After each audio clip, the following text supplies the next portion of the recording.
It's dark. Dark as it ever gets.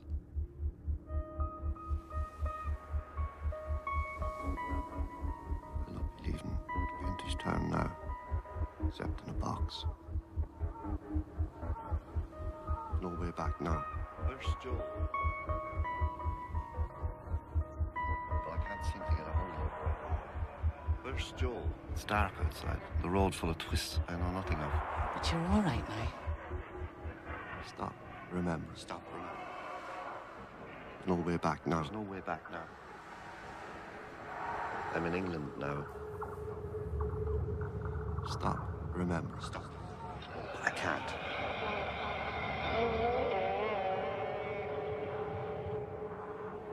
I paved roads. You'll not be going home, boys. I broke up concrete and I shifted. And I counted bricks. I hold on to myself. Stop, remember. There's no way back home now. I could make a coffin.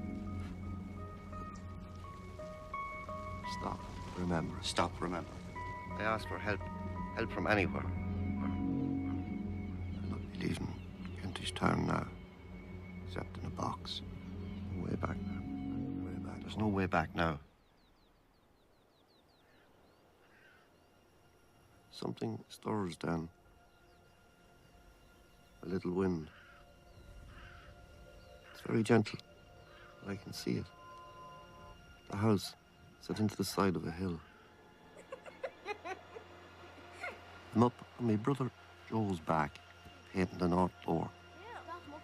We have to paint, but we forgot the bloody brush. I look into the whirl of brown hair at the back of my head. I want to climb in behind my face. I can't. I can't.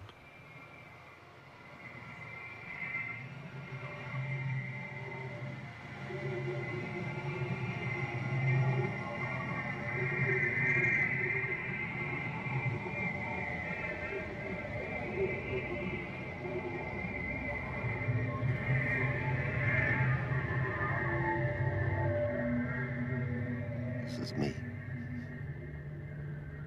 I sleep badly.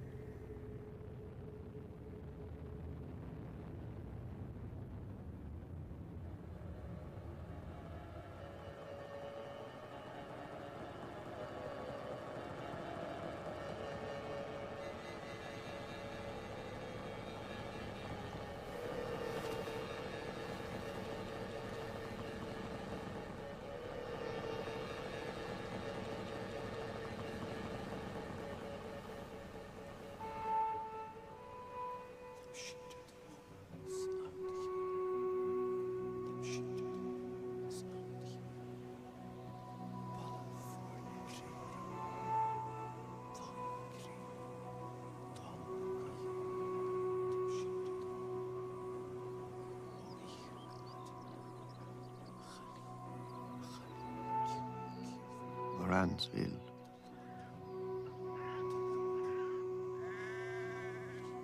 Lallysville.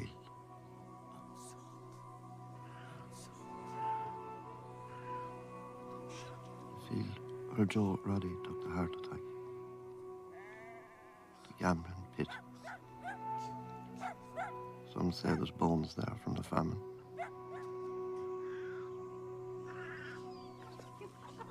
Ma with her hens. The tailor in through his window. John O'Connor with his pet goose, building another wall to nowhere where he's nothing to do. And there's Kate Creevy, the tailor's daughter.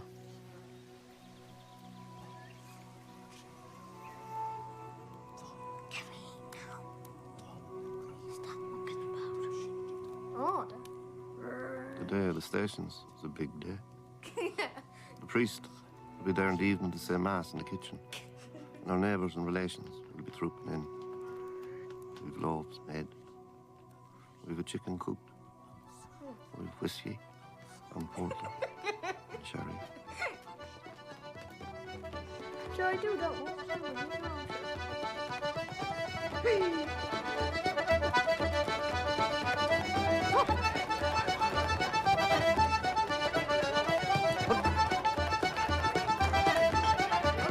Roscoe.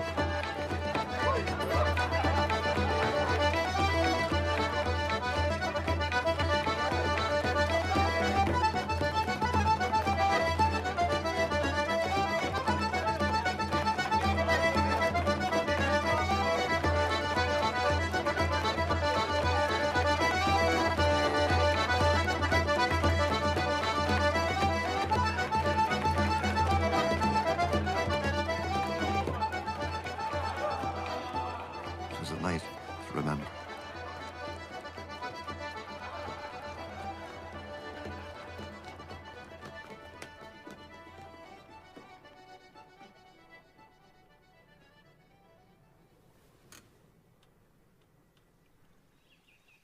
Me big sister Eileen with Maura Fogarty under the window. Maura's back from nursing in London. It's just... Eileen. I can't go out the door for fear that he came from around. He'll kill all before him, says me mother. That fella Martin will have the land cleared of every rabbit by nightfall, she says. She hates the sound of it, but she's saying nothing. My brother Martin is going to spend his last day in Ireland killing all round him with Da's gun. Himself, John and Patrick, the tailor's two lads, are for the train tomorrow morning. And that leaves only the tailor and Kate at home.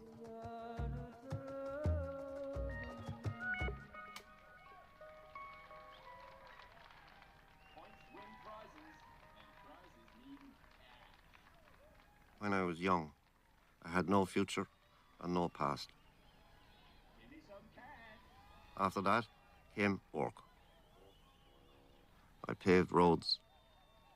I broke up concrete and I shifted muck. I counted shovelfuls. I counted potatoes. And I counted bricks. That was the time I got a past, and it was heavy, like blocks you'd use for ballast in a boat. But without a past, I would have fallen.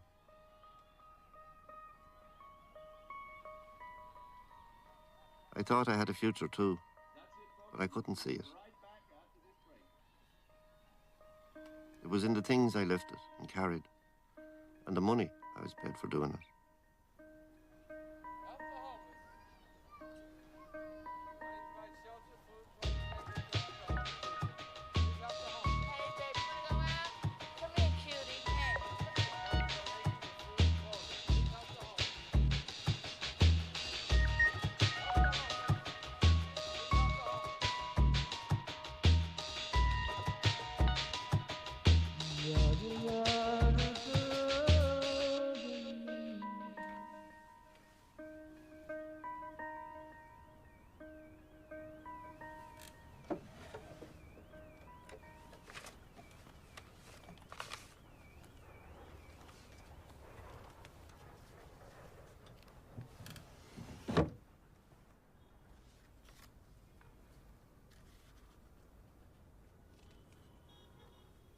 My brother Dermot.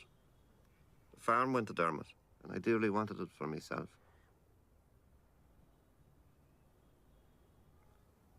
Joe, this is me. Martin. Martin in New York. Big fistfuls of dollars from Martin. Da. His foot is bad. Since the fall he took potato picking in Lincolnshire. I'm getting on, he says, and he laughed. Eileen. They all say she was lovely. Black hair falling all the way down the length of her back that me father wouldn't let her cut. Little sister Breed. She's living in Philadelphia with her 6 children. And her husband was a millionaire from building houses. My wife, Maggie. Maggie's not here now. The jacket that Ma bought me that market day, it had a name written on the lining at the back. J. Brady.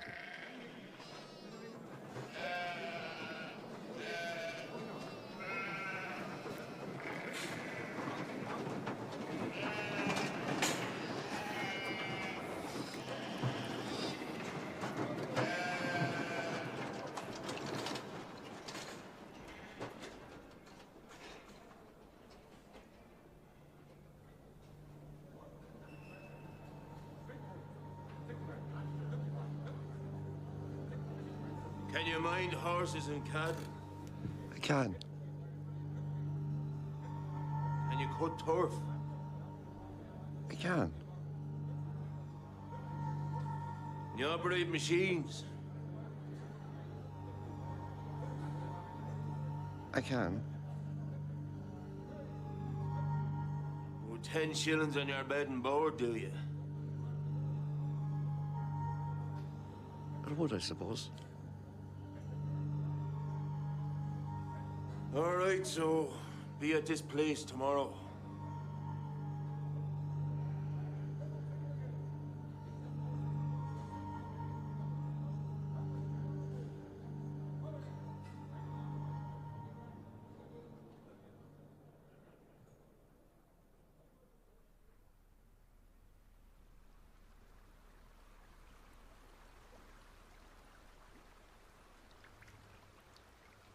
My new boss, Mr. Casey, has given me a candle, but no lamp, and a paper bag for my spare shirt.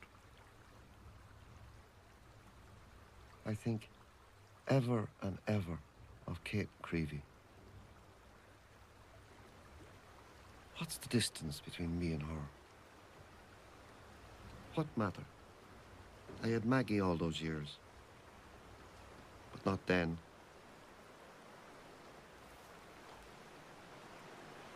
The words turn inside out in my head. My chest is on fire. And she asked me, will you take me as far as the station? Would you take me in Casey's car to the station? So I can visit my sister in Dublin. Her father's refused to do it for her. It's the jailer he should be called, not the tailor. I will, I said. You're a good friend. Kate. My first love.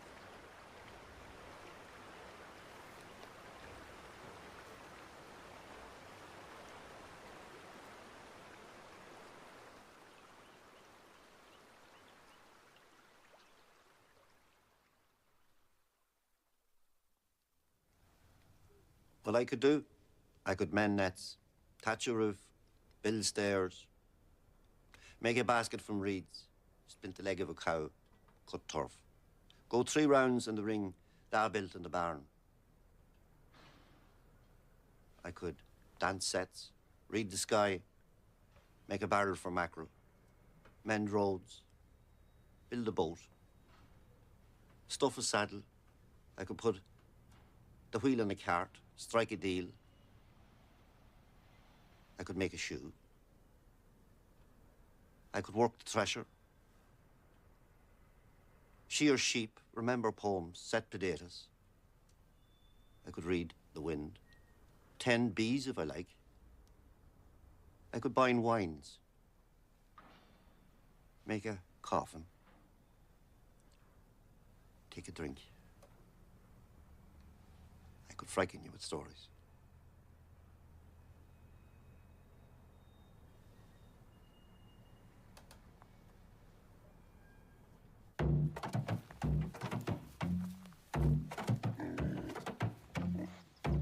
The pig's eye is like the eye of the priest. Very calm and sure. I'm no longer sure of anything.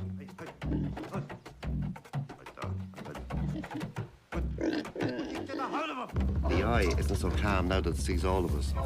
His heart is going off like small bombs in the massiveness of his chest.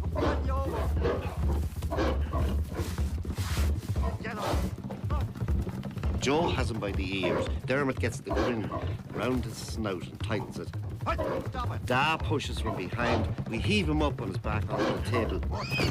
Joe, with his blade in his hand, looks round at everyone and says, as he always does, that the pig is the only animal who can see the wind.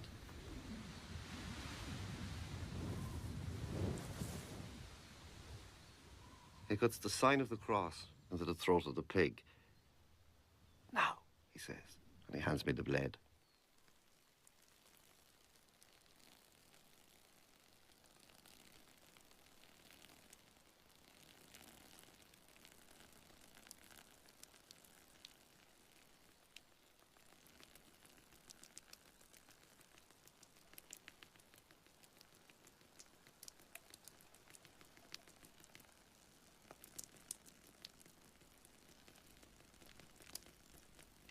Shulachet bi egluashocht Kanski ganstad gan fuara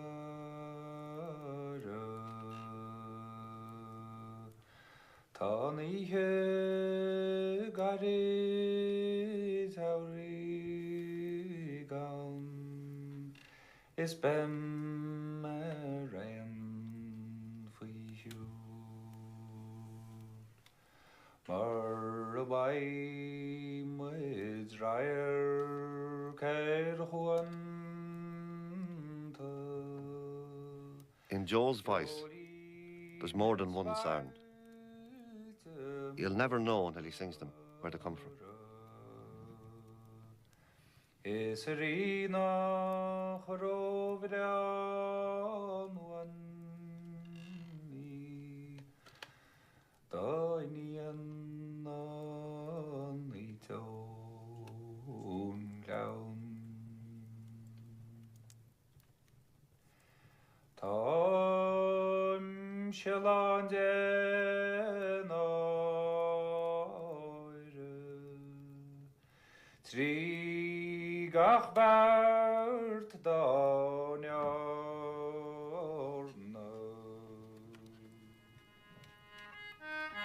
I have a sound that I know is mine, but I haven't reached it yet.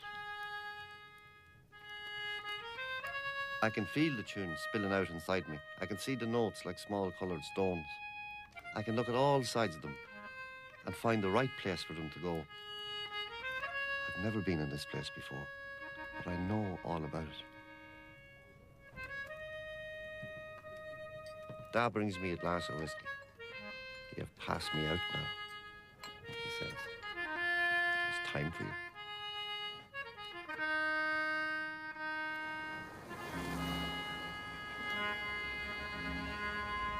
On the boat over, there were 6 of us playing tunes like we were all raised under the one roof, and maybe 30 others watching.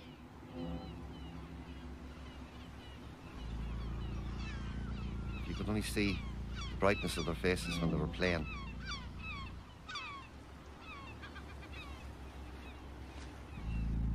We go up on deck to have a look at England.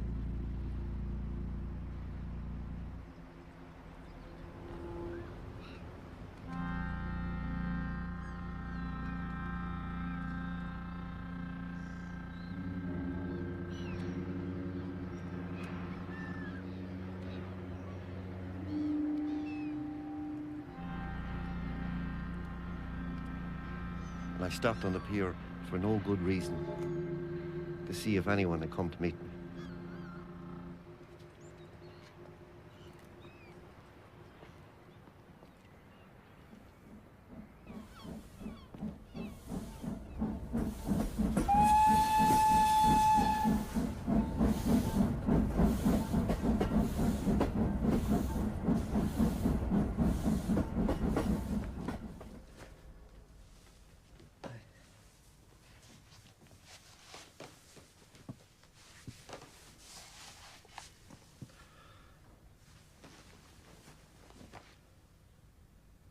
What had I when I stepped down at the docks?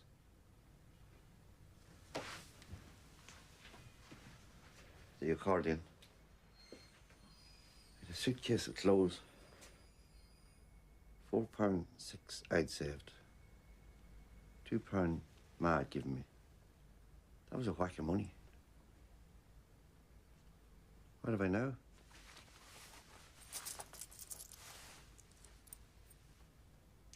£3.50.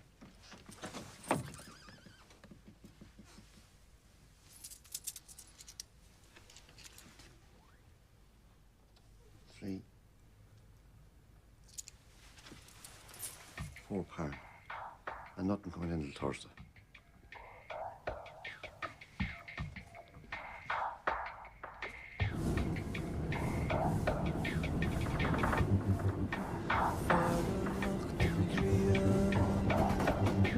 And what would Dad be doing now? Maybe looking out over the land.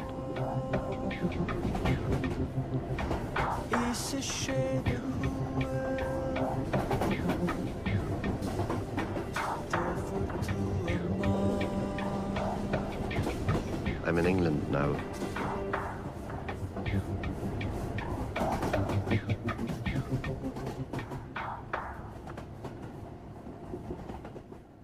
What I couldn't do, eat a meal lacking potatoes, thrust banks, work with objects smaller than a nail, drive a motor car, eat tomatoes, remember the routes of buses, wear a collar and comfort, win at cards, acknowledge the Queen, avoid loud voices, perform the manners of leaving and greeting, save money, drink coffee, look into a wound, follow cricket, understand the speech of a man from West Kerry, wear boots or shoes made from rubber, best PJ in an argument, speak with men wearing collars, stay afloat in water, understand their jokes, face a dentist, kill a Sunday,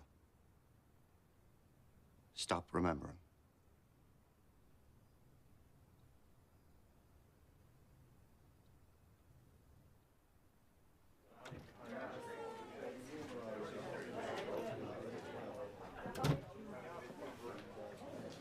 There's P.J. Dorn, me cousin.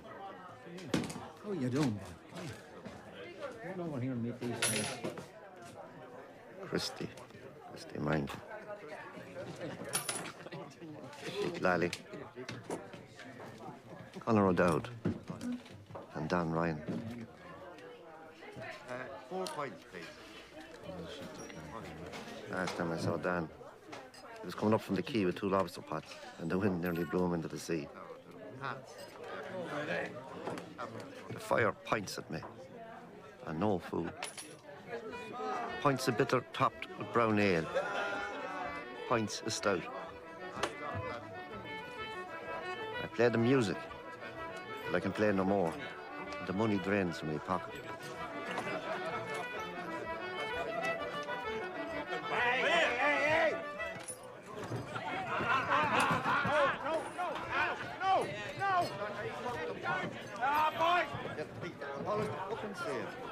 Daddy's the cause. Out of order.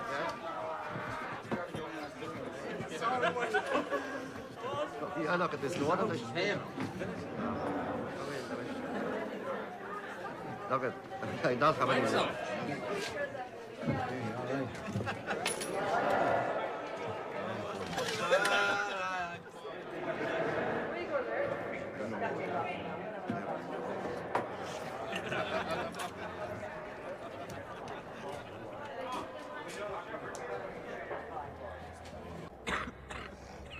An Englishman I've never met before is driving. The men are breathing like cows from the drink. I know nothing of what's going to happen to me. But I ask no questions.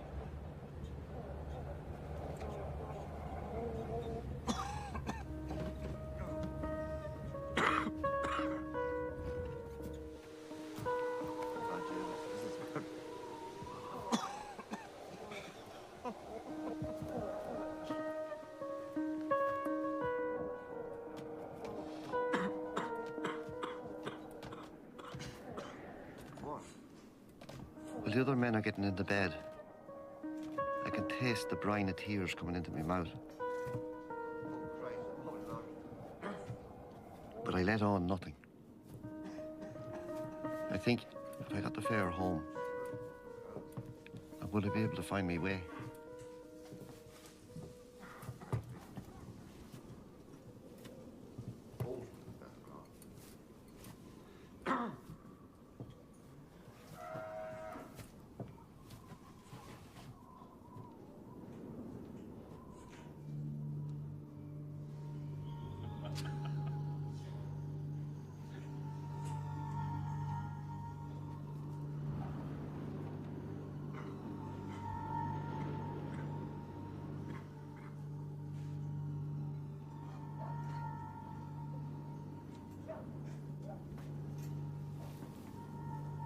can't think how God can have a spare thought for us with all that's going on in the universe.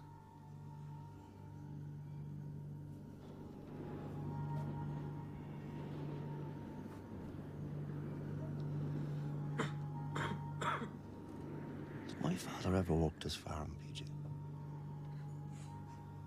No. But he worked at Appleforth, just 2 miles east of here. I was there with him. He's a great man for the haymaking with the strength in his arms. How's he keeping? Because of the leg, Dermot has to do all the work about the place. That bothers Dad, you know. It's an awful shame about the leg. Tell me this. What was he like back then? He loved the card school on a Sunday. Couldn't get enough of it. Sometimes I'd see him put in a pile of money, and I'd try and caution him. He'd a saying for that. He'd look up at me and wink, and he'd say, "You have to speculate to accumulate."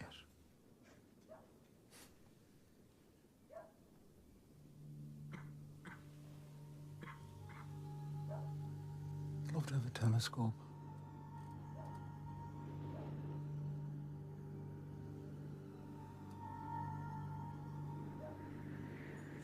You've been a while in this country, PJ. 17 years this past June. Tell me this. What's it really like over here?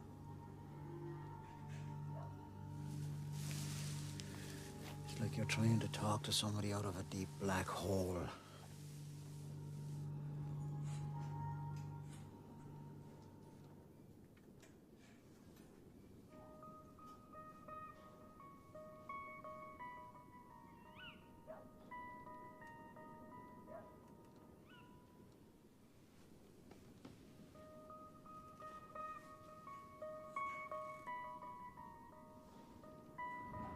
It's dark outside. The road full of twists I know nothing of. There's no way back now.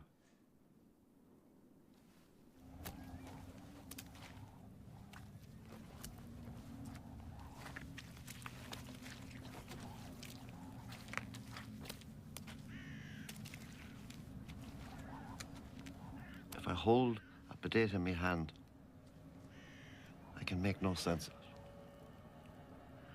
I try to think of it buttered, the end of a fork. But I can't.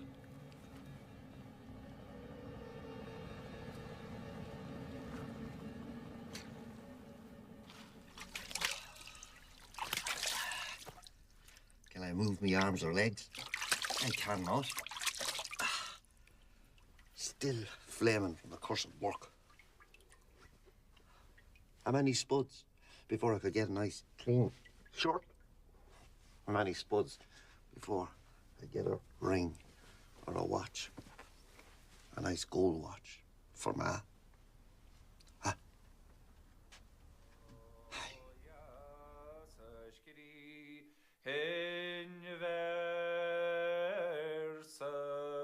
Where's Joe?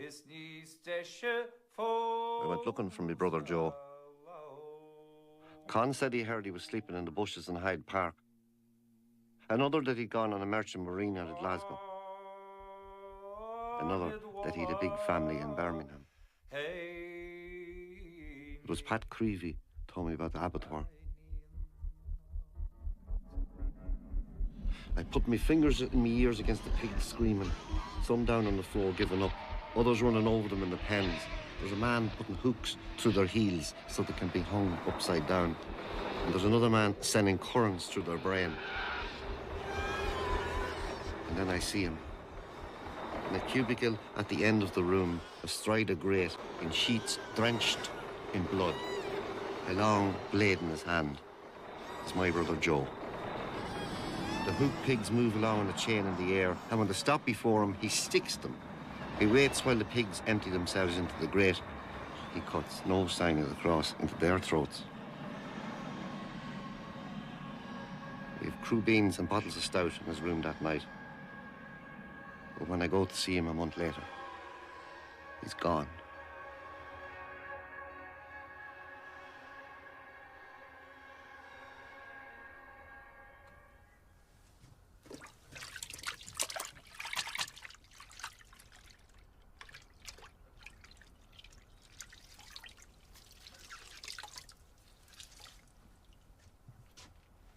When Uncle Roscoe died, I was very badly put out. I heard he died in a pipe by the side of a road near Brighton. There's a big pipe waiting to go underground.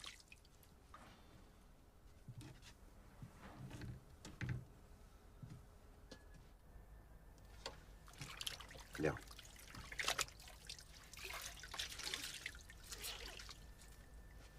Roscoe was in the gang and seemingly he couldn't get digs.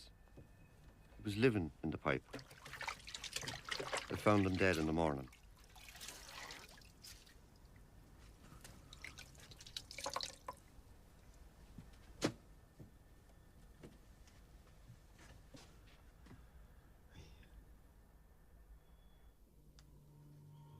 We are the immortals. We have one name and we have one body. We are always in our prime. We dig the tunnels, we lay the rails, we build the roads and buildings, but we leave no other trace. We are unknown and unrecorded. We have many names and none our own. Whenever the stiffness and the pain comes in and the work gets harder, as it did for Roscoe, we change into our younger selves. On and on we go. We are an endless supply. We are the bottle that never empties. We are immortal.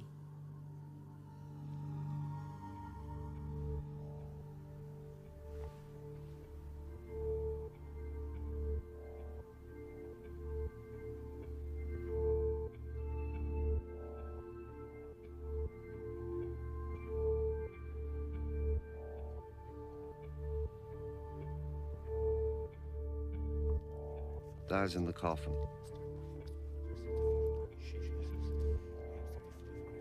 Now that he's no longer here, I'll not be able to stop things falling from their places.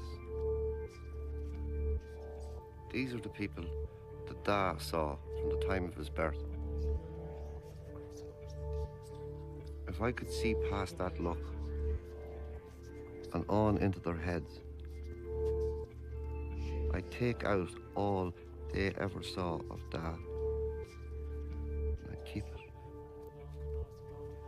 for myself.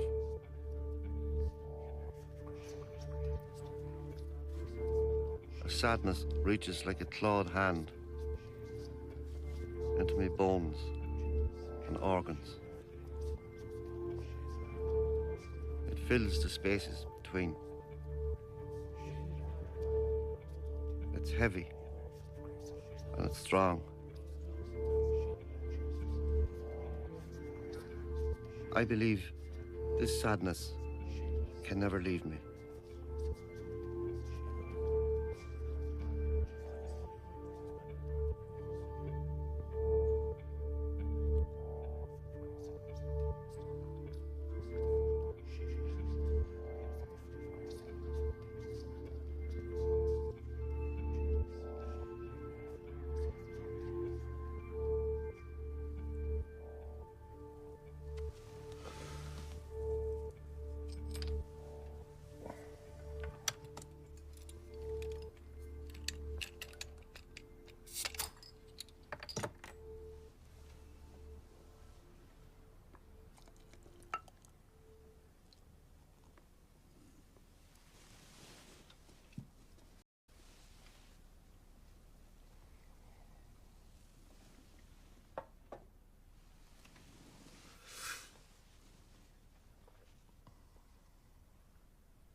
Is it you?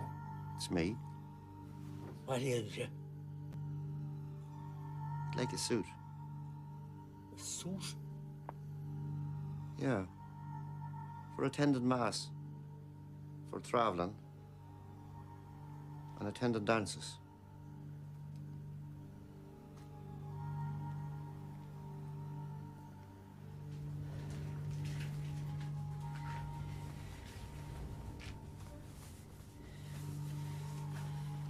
So, for travelling, huh? He says. A suit for attending dances. Huh?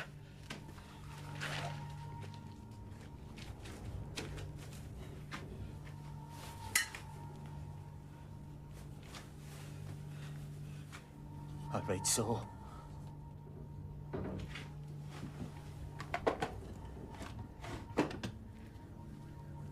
And immediately, he starts taking measurements. It's 6 years since I made a suit. The shops are the only place good enough for them now. I look over his shoulder then, at the tins stacked on the window ledge.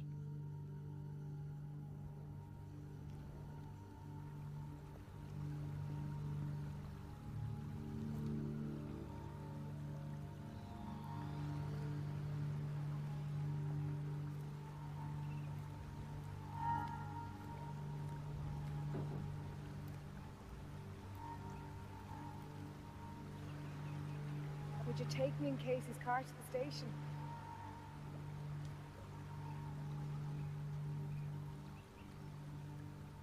And then I can see it. The absence of others draining the world.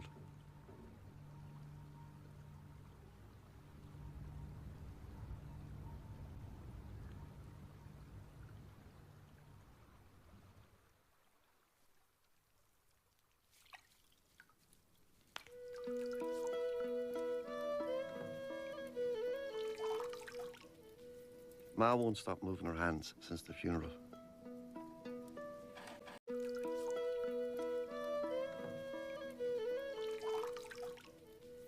Ma won't stop moving her hands since the funeral. Do you think will Dermot be all right in the town? She asked me. He'll be fine, I say. Well, I hope he remembers the white thread. He will, Ma. I told him not to go drinking. He won't. He might, she says. And then she asked me about Joe.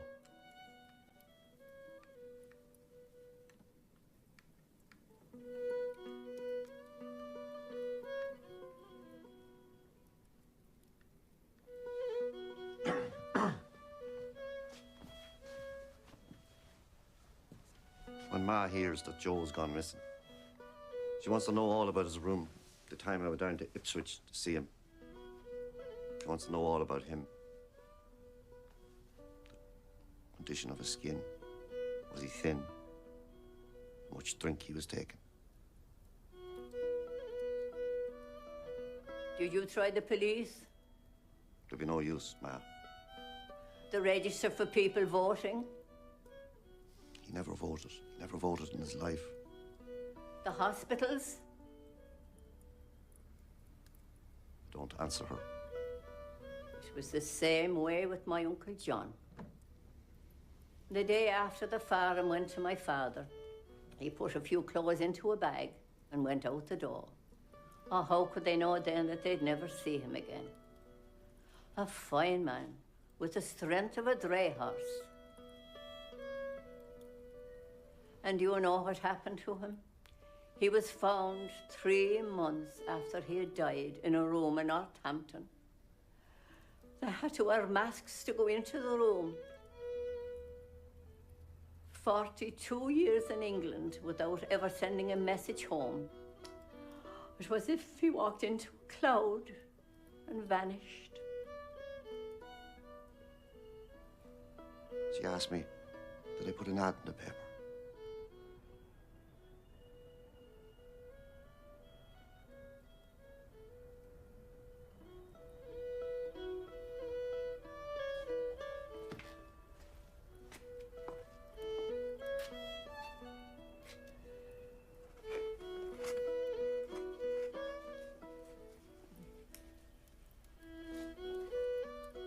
fine bit of work.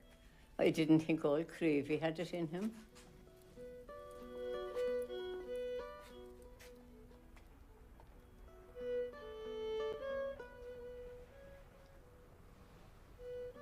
The day that I'm leaving to go back to England, he stops in bed all morning. Only gets up to see me to the door.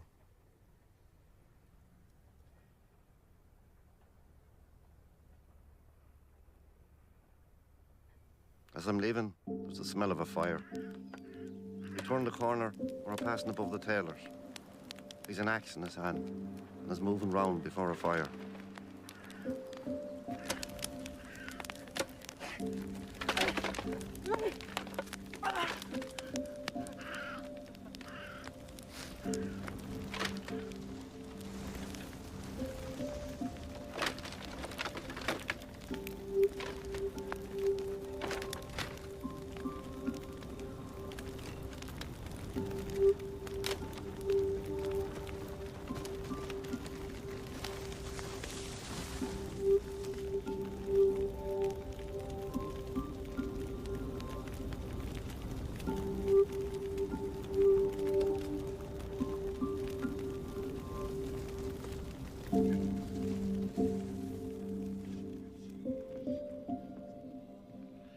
I remember anger from when the paymaster at Blackheath wouldn't pay me what was owed.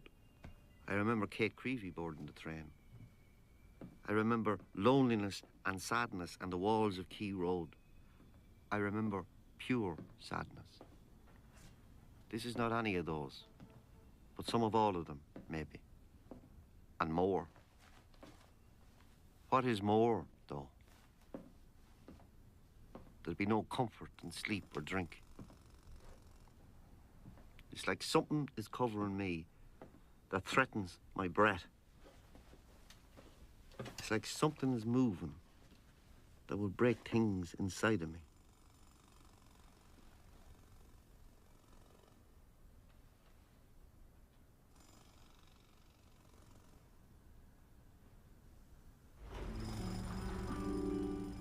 In the beet factory in Ipswich, I took the name J. Brady. When the paymaster asked me what the J stood for, I nearly said Jupiter, because I was thinking of PJ and his desire for a telescope. But I said Joe just in time. I don't remember the name I used in Nottingham. We were working on a road at that time, me on one side of the tamper levelling the concrete, my friend Francie on the other. We had plenty of money even after sending some home, and we drank it all. In Kent, we had the job of destroying air raid shelters. In Bedford, I was slab laying. In Coventry, it was drainage pipes. There was a site in Barnet, must have been 4 acres anyway, and there it was mostly shuttering. I was under pinning with Francie and Chelsea, and he called himself Nasser to annoy the paymaster. I carried the hod for a week in Blackheath, but I hadn't the balance. McNamara was the name I used there, after the song sung by the Americans. O'Neill for the Great King of the North. Loss because of Joe Loss, the band leader. You could be on a site those days and half of them would be calling themselves Michael Collins for the crack.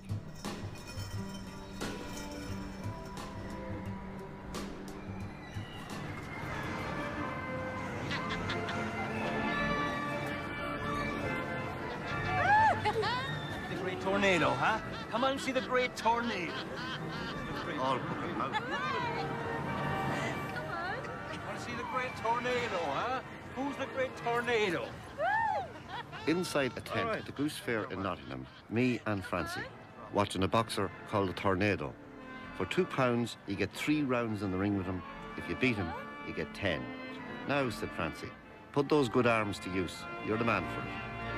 We had 2 pints and 2 shorts each before we went in, and we'd be going for more after. So I handed over the money and was introduced. Tornado looked me in the eye and winked.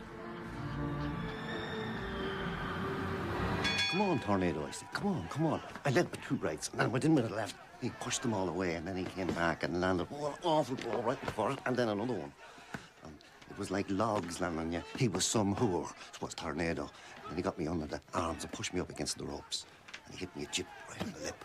And then he crouched low and came up with a right. I thought it was, but it was a left, and it hit me straight on the point of the chin. And I went down like a bird, shot out of the sky. It's strange how it doesn't hurt when you get hit clean.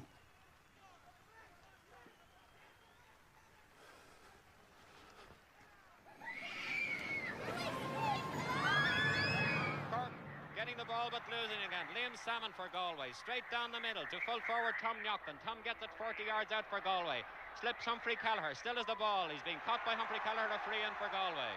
The crest of the hill was crowded with Irishmen, tuning in the radios to get the signal from Ireland. For Galway opening their account. It's 25 yards out. Morgan comes up now, right-footed, and sticks it over the bar. 28 seconds on my stopwatch. 28, it might have We been drank the 29, stout but it was no more, and listened to the wild calls from the hillside as the points were scored. We were at the All-Ireland in Alexander Palace. Afterwards, with the sun still pouring down on us, we played 25. I won £4.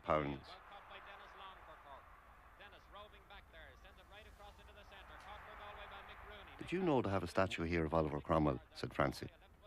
I saw it myself. Oh, the boys from Clare, said Francie to me out of the side of his big mouth. You can tell by the way they whistle. You'll not go home, boys, called out one of them, and the two of them laughed. Had we pints? We had indeed. We had 2 in the Old Bell, and 2 in the Volunteer, and how many in the Black Lion? That was the day of the All-Ireland, and I had luck with me. For it was the first time I ever saw Maggie Doyle. She was walking across the room, then the smile breaking, first in the lines round her mouth, and then up into her eyes.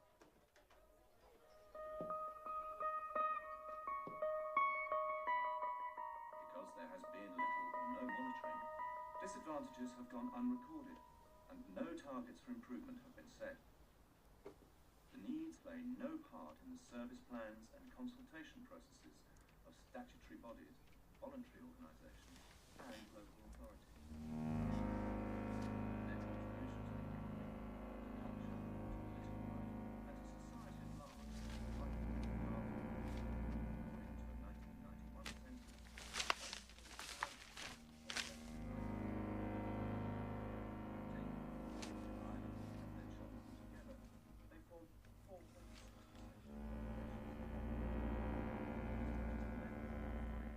When Francie is away, laying gas pipes in Plymouth, I get very lonesome in the room.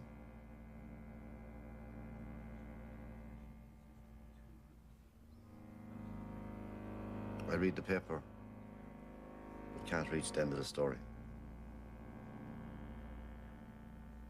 We have a radio, but the words get lost.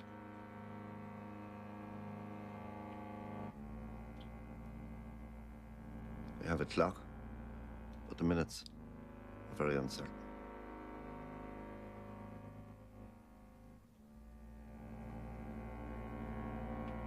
Then the walls begin to close in on me.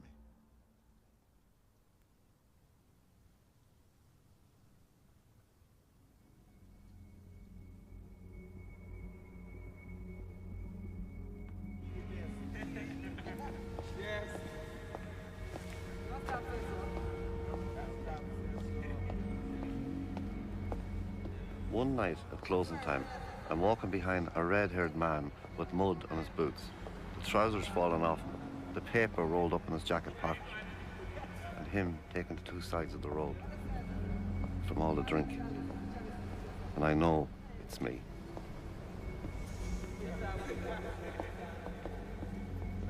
It's all of us.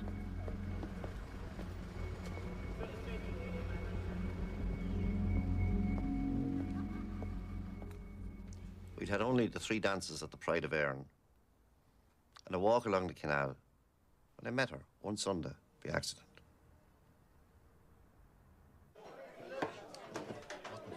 Two blondes, what you want? Nurses? You like nurses? Hiya. Oh, yeah.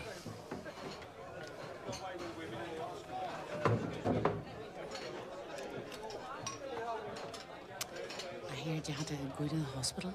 Made a holy show of myself. I got burned trying to climb into the back of the television in the Archwood Tavern. I know by that.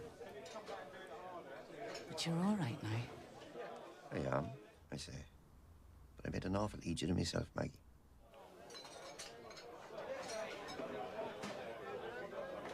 Or touch. Light as a small breeze. It sent a current right up my spine, out the top of my head.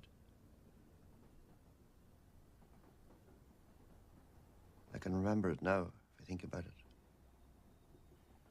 Very warm and soft. But with enough power to send you cling off the surface of the earth.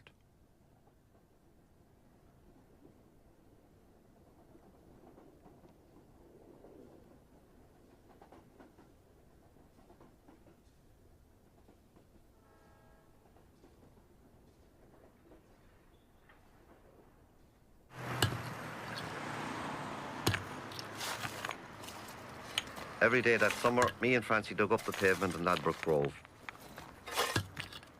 We were talking about the animal, the boss.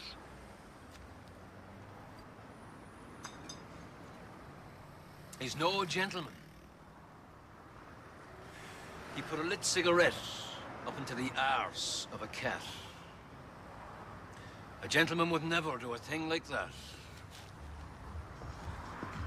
Muldoon was digging a hole under the Marylebone Road on Monday when he hit something hard with the spade. What's that? He says to himself and cleans away the clay. The thing is big and dark and has writing on it. It's made of lead. What do you make of that? He says to Jack O'Rourke, who's beside him in the hole. Jack puts his glasses on. Has a look. Now, he's a great reader of books, as you know. He looks all around it like it's something he might buy. Finally, he gives the verdict. A Roman coffin, he says, putting the glasses back into his pocket. Muldoon crawls out of the hole and phones over to the yard. He gets the animal on the line, explains to him about the Roman coffin. There's a pause while he thinks about it. Then he says, break the fucking thing up and bury it. He didn't want anyone from the museum holding up the job. That's the animal. Friend of art and science.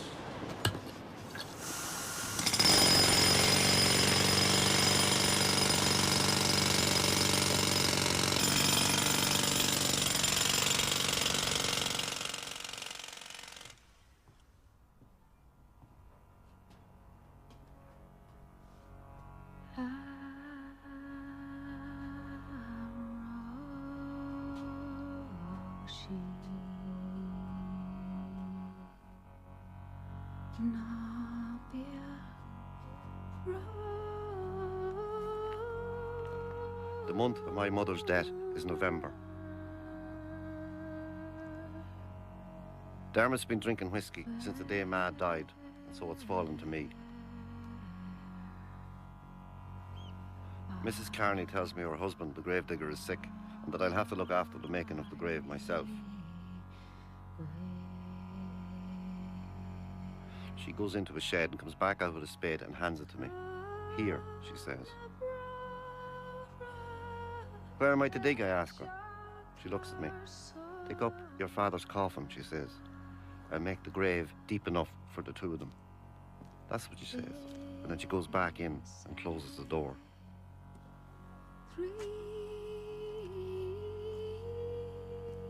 They opened her up and the cancer was everywhere. They said she was black with it. It was a mercy she went. So, I find Da's grave and begin to dig.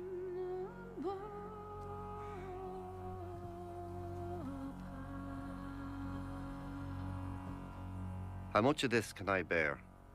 Huh? I dig anyway. Everything is shaking. I dig until I come to da. The force of the air seems enough to break me bones. I dig around the coffin and haul it up. Don't spill out, I beg him. Don't spill out, da. It begins to rain. I get back in the grave to dig some more, and I kneel. I ask for help. Help from anywhere. When the grave is deep enough, I try to climb out, but I can't. So I haul myself up by clumps of grass. And then, slowly, I try to edge the coffin to the mouth of the grave. I'm covered in mud. I guide it in. Please God, the wood will hold. I can hear him rolling around inside. Hold on, Da, I say.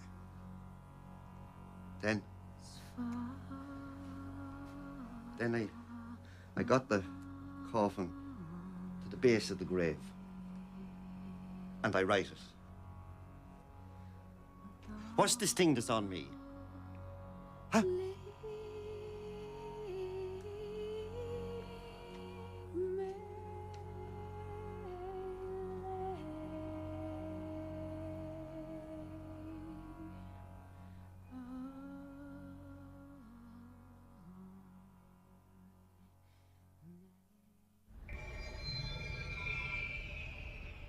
When I get to London, I can't understand the bricks.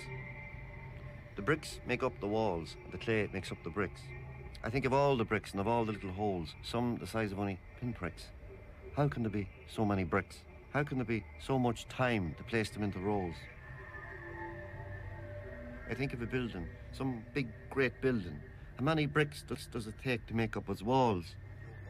I go upwards from the base and count the rows, one after another. I allow for the doors. I subtract the bricks where the windows are. I try to find the number of bricks facing me, right in front of me. Then I count the back of the building, and maybe the two sides, and still more sides maybe. There are bricks in the inside walls. There are bricks underground. There's bricks that form roads. There's bricks in sewers. Bricks in the building when I turn out the door. Bricks up and down the Kilburn High Road. Bricks forever going out into the world. Fuck me.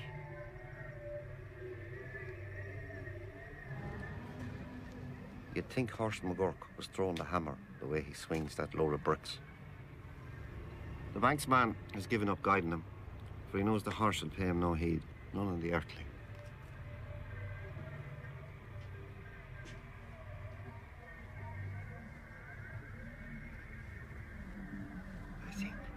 What would it be like to ride the pallet straight into the fucking wall?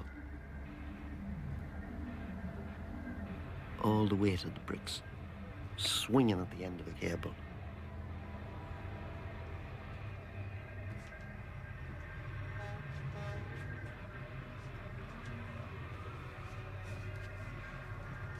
I think of how the bricks are smashing the powder. Am I mad? I'm kind of mad. The load goes back a final time, and I leap onto it. Everything in me pulls towards the earth.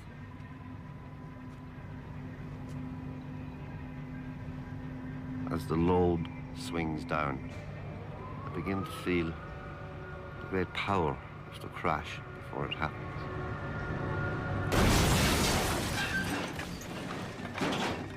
The bricks, and the blood, and the bone, and the darkness. Yes.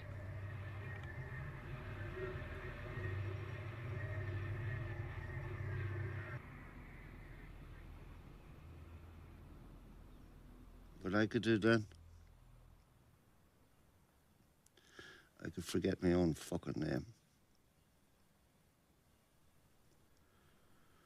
I could lie in bed for a week. I could hunch my shoulders and say, any chance of a start?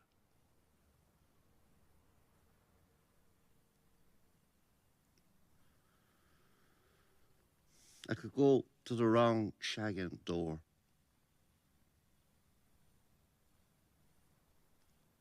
I could frighten Francie. I could lose the music. I could pass like a ghost through the city.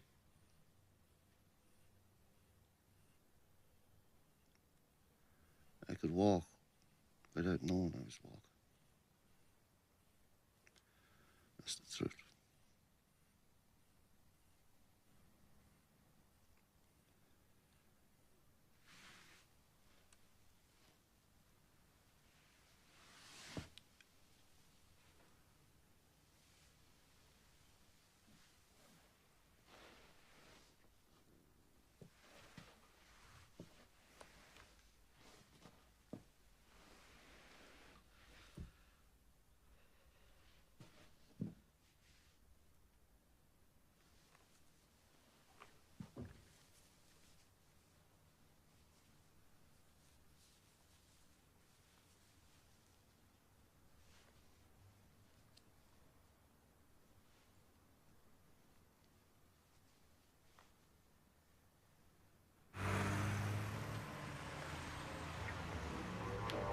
I wait with the others along the railings of Camden Town.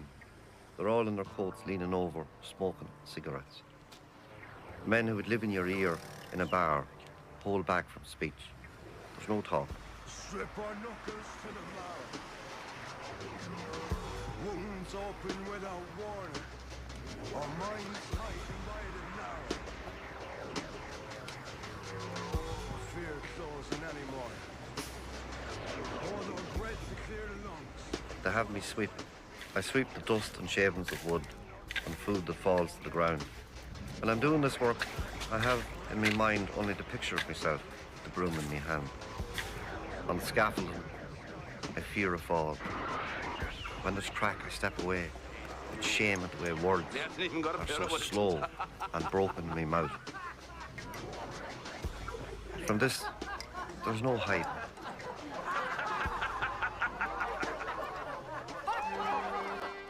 The accordion is the worst.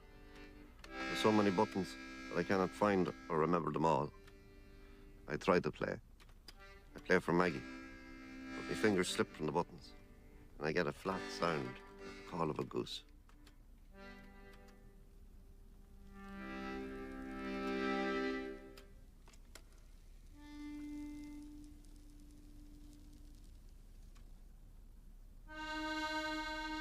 Well, I start again, don't I? I know that you play not for what you can give anyone, or for what they will think of you. You play only for the sake of the tune itself.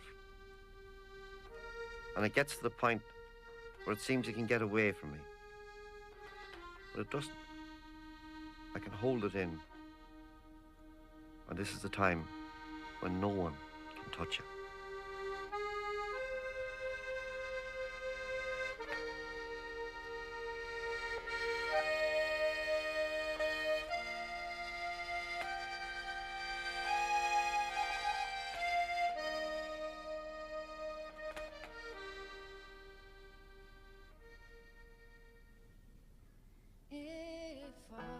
When we went to bed together in Maggie's room, she'd take a candle and put it here so that we could have the light. There was a way she looked in this light that gave me the sweetest peace.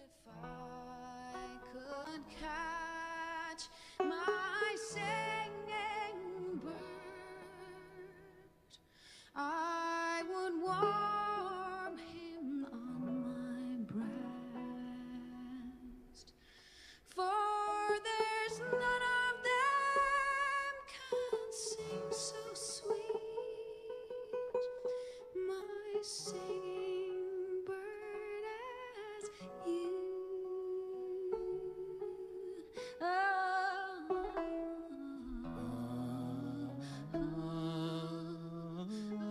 When she was sleeping, I'd look around the room to see the way she'd arranged it.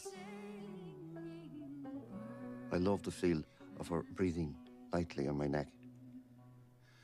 Da fein shishli khon vyogenin al hogen tonen nat chlorfen. Sunday morning, after I'd played all night in a session in the Weaver's Arms, we had such a hunger for each other all the way back home, through the streets and up the stairs and into bed, where finally I could feel all the warmth and power of her body. We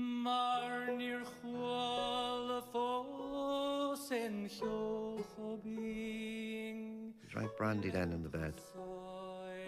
I see me now, sitting up on the bed in me vest only.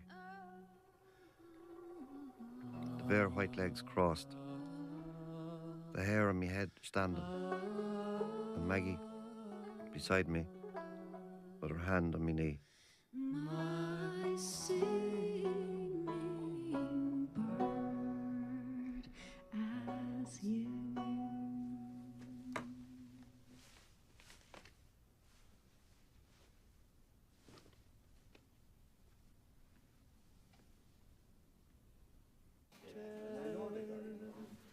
There were 16 people in the upstairs room of the Eagle's Nest the day I married Maggie. And I didn't know that my sister Eileen would be among them. I never found Joe, though I look still. My little sister Breed didn't come. I'd very much like to see Breed now.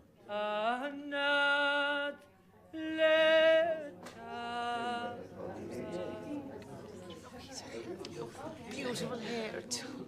Oh, do you remember the way my hair was then? It was so long I had to move it to sit down. Do you remember the way Dad begged to cut it? I met my husband one day in a black fog. The fog was so thick you could take a spoon to it. Do you know I can upholster a city? I know about the buying and selling of motor cars. I ran a hotel. I did these things because he didn't know tap of work all his life.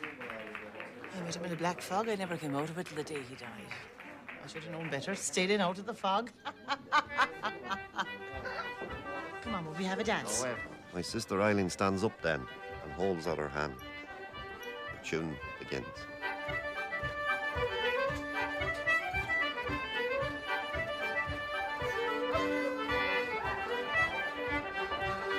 The way she spun me around at home the day of the stations.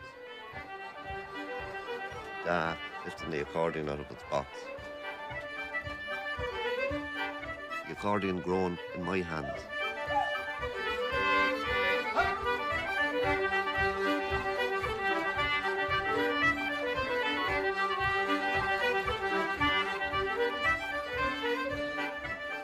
The way I found the notes in the room with Maggie and Kilburn. We passed the dancers, flashes of white and red from their clothes. For all of us, a kind of a dance. Music happens inside you.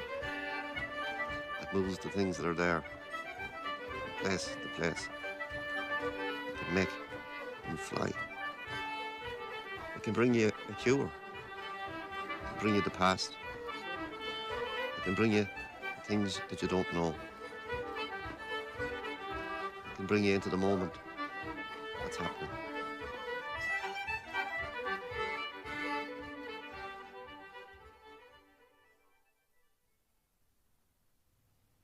Then I can't help myself. Back in the park again. Waiting for her.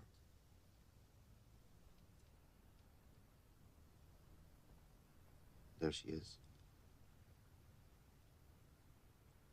I see Maggie coming towards me. She raises a hand to her hat.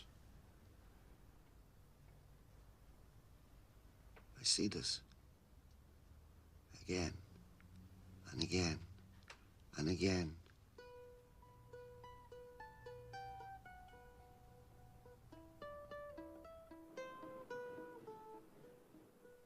When Dermot picks the field he will give us, we begin to think of the caravan that we'll put there. Maggie and me think of how it will look and where it'll be placed, at the back of the field. There. We'll place the caravan just there to keep it from the wind. Across the land as it slopes is a river that breaks into a waterfall. The sun will rise over the back of the rock face and set over the river. There are to be 2 rooms in that caravan.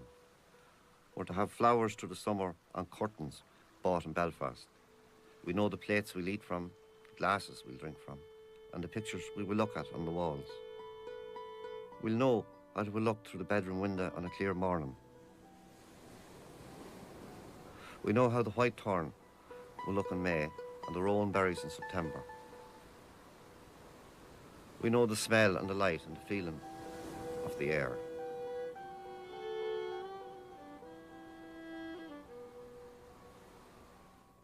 Never in all the time I knew her could I get used to the sight of her.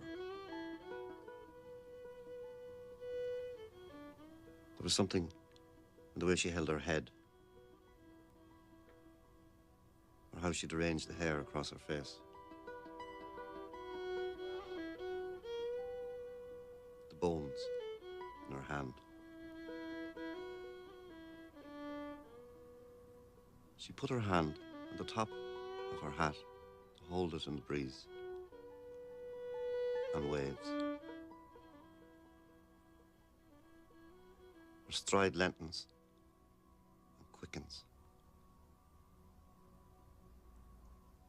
Then her hand stalls in the air. It was like she'd forgotten something.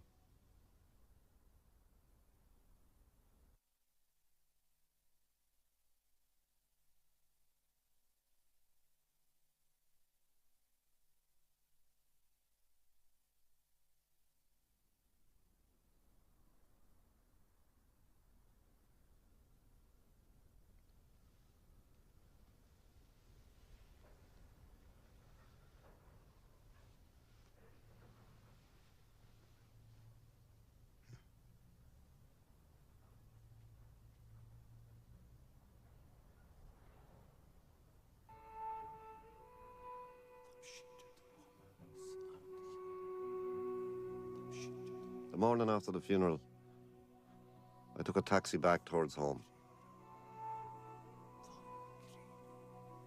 Across the border and along.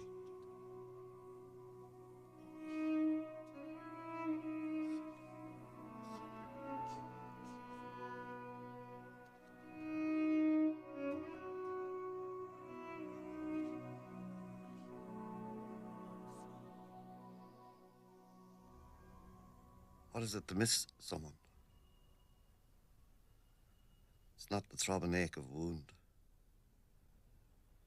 or the pain you get under your ribs from running. It's not a befouled feeling of being in the mud. It's the feeling of being in a strange place and losing direction. It's the feeling of looking without seeing, of eating without tasting. It's forgetfulness of not being able to connect, not being able to move. It's a sentence you must serve. And if the person you miss is dead, then your sentence is long.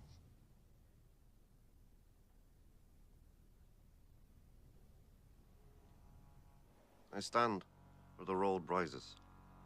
I see all the grains in the paving of the road. The yellow painted stripes, but once those tracks of gravel and dirt. My walk is strange as I go along the road, slow and halting like there's stones in my shoes.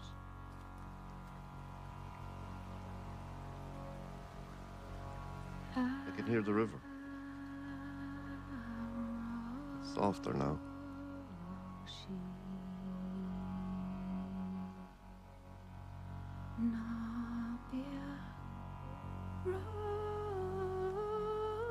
This is the time of day when once it seemed I knew where everyone was. Here, there were Brennans, Murtas, Dolans. Everyone gone now.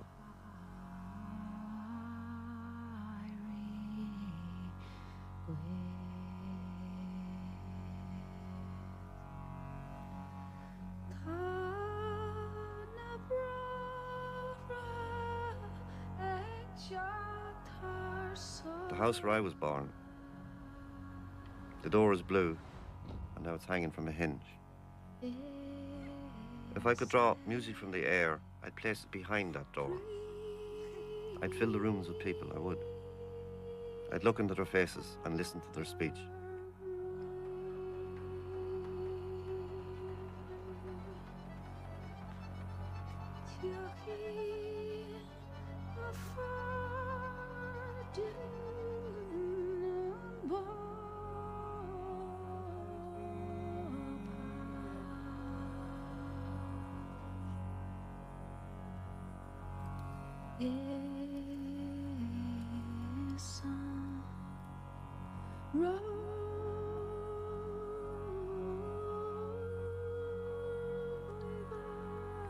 Who now will know about the gambling pit or the field where Joe Roddy took the heart attack?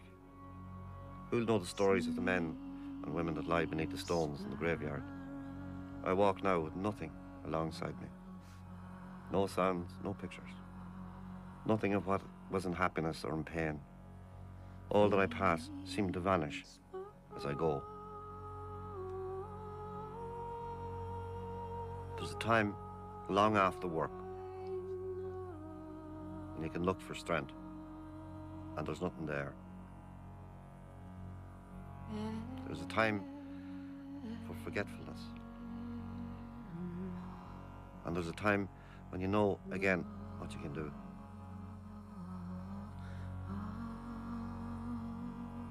There can be a time too when the work is complete.